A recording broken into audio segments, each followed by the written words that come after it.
Hello, hello! Aujourd'hui on se retrouve pour un exercice sans grande surprise de yoga sur chaise. Puis c'était écrit dans le titre de la vidéo évidemment. Et focus sur les jambes. Un exercice à faire quand on est en télétravail, quand on est au bureau. Juste assurez-vous que la chaise ne va pas se sauver dans tous les sens. Et on est parti.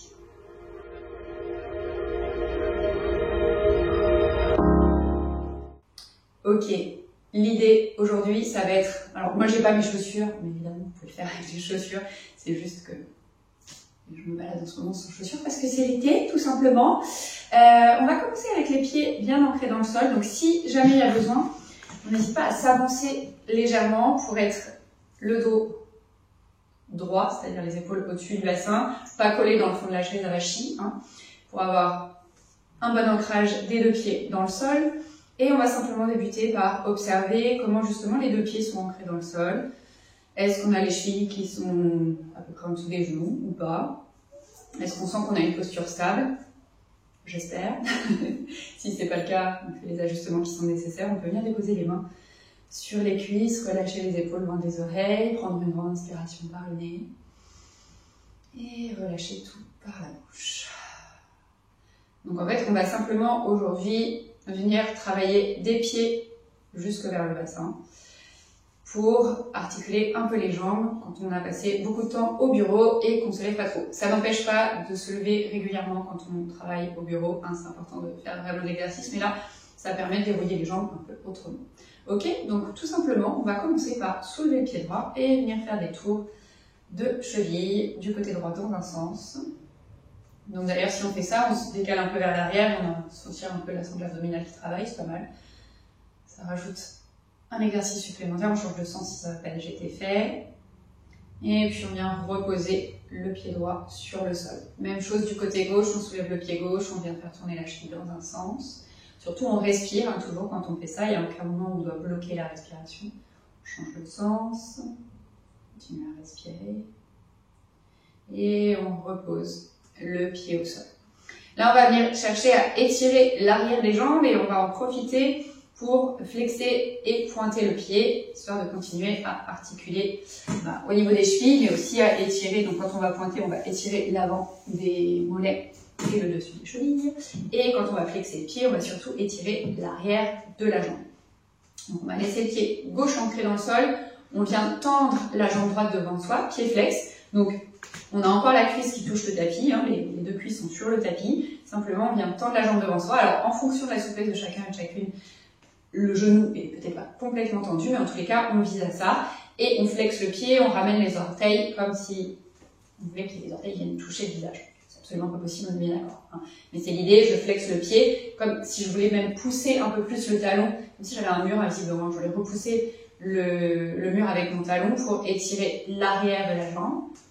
Et puis ensuite, je viens pointer le pied. Là, ce que je cherche ici, c'est l'étirement sur l'avant.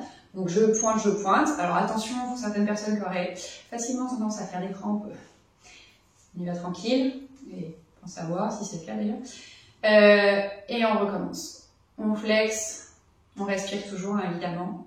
Et ensuite, on pointe, on cherche l'étirement sur l'avant. On flexe, dernière fois, on cherche l'étirement sur l'arrière.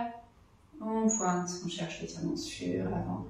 Et on relâche, on peut bien bouger un petit peu les jambes. On va faire exactement la même chose de l'autre côté. Les deux pieds ancrés dans le sol, on vient de tendre cette fois-ci la jambe gauche. Le pied est flex. On imagine qu'on repousse un mur imaginaire avec son talon devant soi. On garde toujours les épaules loin des oreilles et on est toujours redressé. On n'est pas avachi sur la chaise. Et on tient la sangle abdominale pour vraiment se maintenir dans une posture qui soit correcte. Et à nouveau, on pointe. Donc là, cette fois-ci, je cherche l'étirement sur l'avant. On fait ça encore 2 fois, on flexe le pied, on pointe le pied. Dernière fois, on flexe, on cherche l'étirement à l'arrière de la jambe, on pointe le pied, on cherche l'étirement à l'avant de la jambe et on relâche et on peut bien bouger un petit peu dans un sens, dans l'autre, enfin dans un sens, dans l'autre, n'importe quoi. Soulever et redescendre les talons. On va terminer par un étirement des cuisses et des fessiers.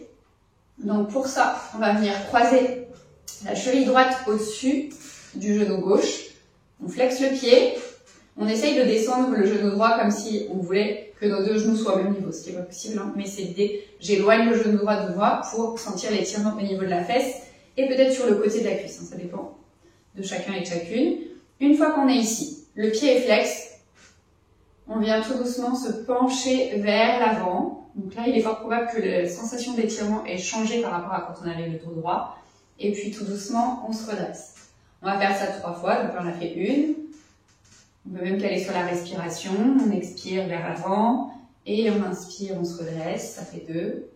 Et une dernière fois, on expire vers l'avant, et on inspire, on se redresse. On va venir à nouveau se pencher légèrement vers l'avant, et cette fois-ci, on va venir bouger de gauche à droite. Tout doucement, d'un côté et de l'autre, pareil, normalement ça change un petit peu la sensation d'étirement dans la fesse à droite, on continue à descendre un genou vers le sol. Et puis tout doucement, on se redresse, on redépose le pied droit au sol, je vais bouger un petit peu les jambes. Et même chose à gauche, je viens flexer mon pied gauche, cheville gauche, au-dessus du genou droit, je descends le genou gauche vers le sol. Je cherche l'étirement donc sur le côté de la cuisse ou au niveau du fessier à gauche. Et comme tout à l'heure, j'inspire, je me grandis ici, j'expire, je me penche vers l'avant.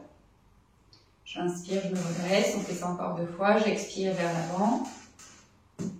J'inspire, je me redresse, j'expire vers l'avant, j'inspire, je me redresse, et comme tout à l'heure, je viens me pencher légèrement vers l'avant et je fais des petits mouvements de gauche à droite, toujours en respirant, on est bien d'accord, et en continuant de descendre le genou gauche vers le sol.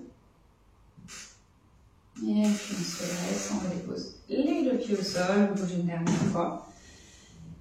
Et voilà, vous avez votre mini routine pour bouger un petit peu les jambes, les chevilles, tout ça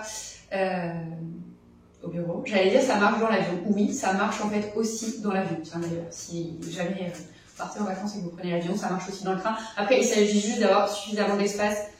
On est d'accord que ça, dans le train et dans l'avion, ça marche un peu moins bien. On va se mettre dans l'allée. Mais bon, l'idée c'est qu'il y a quand même certains exercices que vous pouvez un peu faire pour vous dérouiller un peu le bas du corps. Voilà, j'espère que ça vous a plu. Si c'est le cas, n'hésitez pas à me raconter en commentaire ce que vous en pensez, à vous abonner à la chaîne si ce n'est pas encore fait. Moi, je vous dis à très vite pour la suite.